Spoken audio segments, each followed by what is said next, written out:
season brings a fresh start in Richmond. After reshaping the roster with 45 newcomers, head coach Walt Wells believes toughness, energy, and the return of the Maroon Doom can put EKU back in the championship conversation. And we have head coach Walt Wells here. We have kicker Buzz Flabiano, and we have the preseason defensive player of the year in Caden Smith. And coach, I'll start with you because you look at last year, a 5-7 record. You bring in a lot of new pieces. What has been the biggest point of emphasis as you're working towards competing for a championship? Well, I think the most important thing for us with all the new people we had in our program was getting a connection together and building that connection within, our coaches and the players, and then the players to players.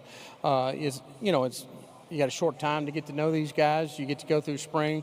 Obviously, without the spring portal this time, then we didn't have to worry about that. We could keep everybody around and keep continuing that throughout the summer.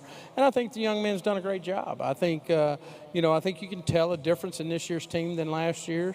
When you're in it, I can sit here and say, I knew it last year. No, I didn't know that. I didn't see that. But, when we got into some games, I saw it, and I knew exactly what was potentially could happen, and was disappointing.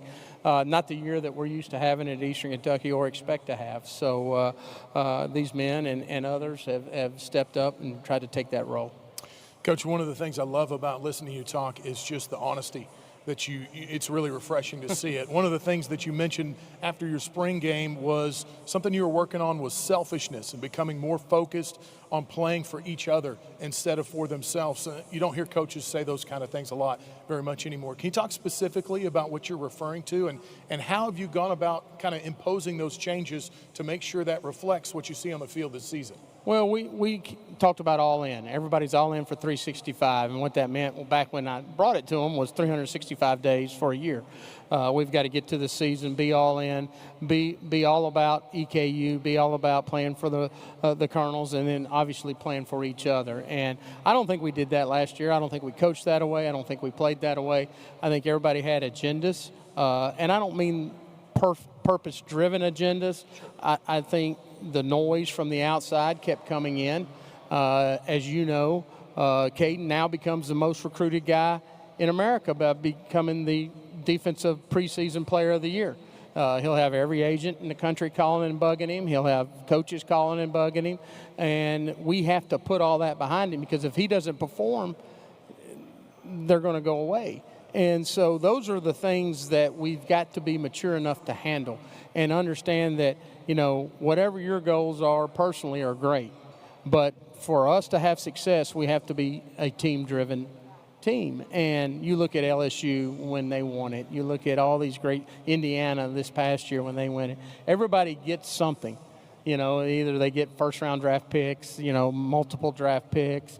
They get money. They get, whatever it is they want, all conference, all this, all that, championships.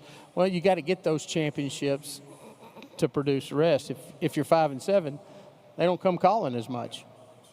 Caden, for you, you're the lone UAC rep on the Buck Buchanan watch list that goes to the best defensive player in FCS football. What does that honor mean to you, and how do you prevent it from becoming a distraction with the team goals that Coach just talked about? It's an honor. It means a lot, and really it's just an honor to represent my school and really the whole team. That's really just all the hard work we put in all last season throughout the spring, Really, it's all cool and all the awards, but my biggest goal is just whatever the team goals is, our 3 team goals, undefeated at Roy Kidd, conference championship, national championship. So that's really the main thing on my mind. Buzz, we don't often get to see kickers here. It's nice to have you. Welcome. You spent your first 3 years at UTEP, then you come over and you kick for the Colonels. Can you just talk about, I think you were 14 of 19 last season. Can you just talk about your approach when it comes to lining that football up and sending it through those uprights? Well, it's always a mental battle with kicking, but it's not just me out there. It's an entire unit: snap, hold, kick. And Quaid does an amazing job with snapping. Cam and Jetson do an amazing time in practice holding. So it's more, Coach Derek Day has a kind of a quote. It's 33% snap, 33% hold, and 34% kicking.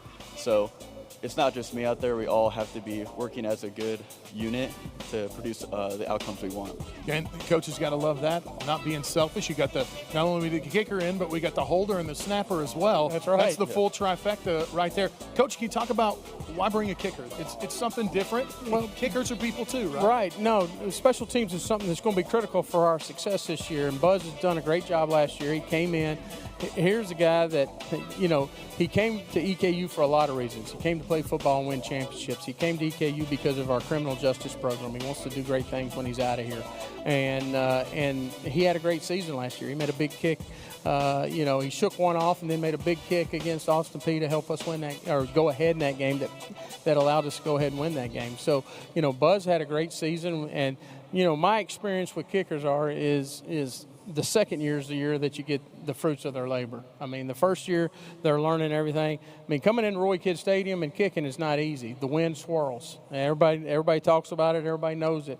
And he had to come in and learn that. Jetson's learning it. Our punter, he's learning it right now. And so those are the little things that come up to matter. And I think when you are talking being unselfish, we could have brought Braden Latham. We could have got, a recognizable player, and Braden understands that. But it's a team effort. We're going to need Buzz. Buzz is going to win a game for us, and I have no doubt about that. So it's just, I look at them as all just players. You're either good or you're bad. I hate to say it like that. So I figure out the good ones, and I'm going to bring them. Caden, for you, I love what you talked about in the offseason. You said you've grown the most in your maturity, and you also felt like your standard wasn't there. I mean, you had an electric campaign that earned you the preseason Defensive Player of the Year, but that's not the standard where you want it to be. How does that describe the identity of what you want this program to be and what you want fans to know about Eastern Kentucky football? I think everybody knows we had a lot of pieces leave this year, but we also added a lot of new ones, and I think a lot of these new pieces we brought in, such as Jaden Marable, Kiki Miller, Landon Turk, a bunch of people on the D-line are really going to help us this year.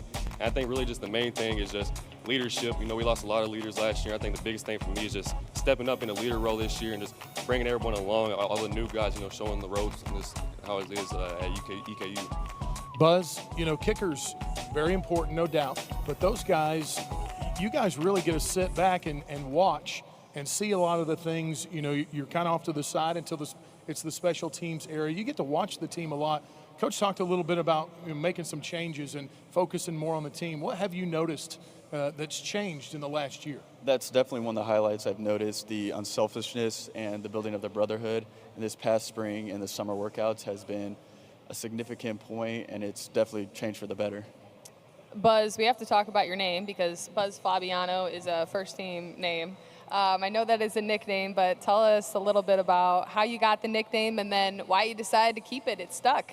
So growing up, I have 3 older sisters, and they all had Disney names growing up, and mine just kind of stuck whenever I came around. And it got to the point where no one called me by my actual name. It was just Buzz, so it just kind of stuck. Did you get to watch the last Toy Story 5 movie? I saw it a few weeks ago. I did. How'd you feel about? There are a lot of buzzes in that one. There was. It was a good movie. I think it was a good build off of the 4th one, and I think it's going to build off for a good 6th one. Well, I was just glad the 5th one didn't make me cry like the 4th one did. Yeah. Coach, let's talk about your team this year, and what do people need to know about the Colonels going into the 2026 season? Well, I think the one thing that you'll see when we get out there is we're brand new. I mean, we've got a lot of new parts, but the one thing I hope that comes out every year for our football team is toughness. I think that's the number one thing we try to instill in our players is toughness. We want them to be well coached. We want them to understand what they're doing and play with their hair on fire, both sides of the ball. And then we want them to be together. We want them to enjoy playing the game. It is a game, and I think we've taken this era we're in into a business more model, and I think that's great. I have no issues with it, but I think you lose a little bit of the love when you go into the business, and so we got to make sure we're playing for the love of the game, the love of each other. They're still 18 to 22-year-old men. They're not 58 like me, and so it's have fun, enjoy each other, and play with our hair on fire. The one thing I thought we didn't do a great job of last year was finish. We didn't finish our games the way we should. We've got to be better at that. We've got a lot to build on. on. We lost our quarterback the last week of spring ball, so we've got 4 new quarterbacks that'll be fighting for the job. And, you know, everybody looks at it as doom and gloom. I look at it as opportunity. It's a great opportunity for our defense to step up. It's a great opportunity for our special teams to step up. And these are young men that we're proud that are in our program. And I think we have a lot of guys like that.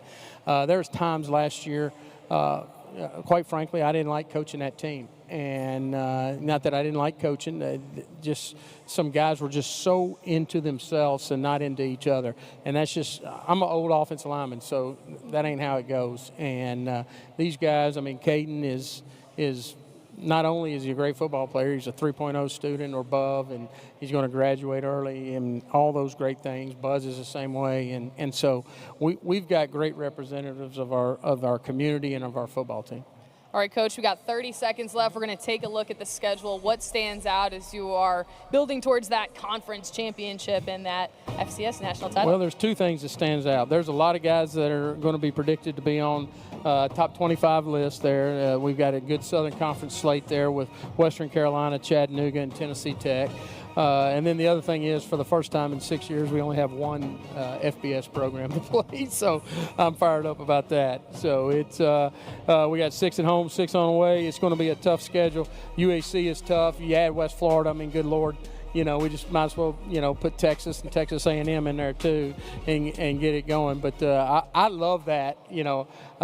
When we were FCS and I was at Western Kentucky, you know, we played in the Gateway, which is now the Missouri Valley, and every week was a battle. I mean, you didn't have the teams that you just, you know, you didn't worry about. And every team in this conference is well coached, well funded, well this, well that. Everybody's got their issues. I get it. But it's a hard-ass league, and we got to be ready to go. Thank you so much, guys, for previewing Eastern Kentucky as they will open up the year at Western Carolina August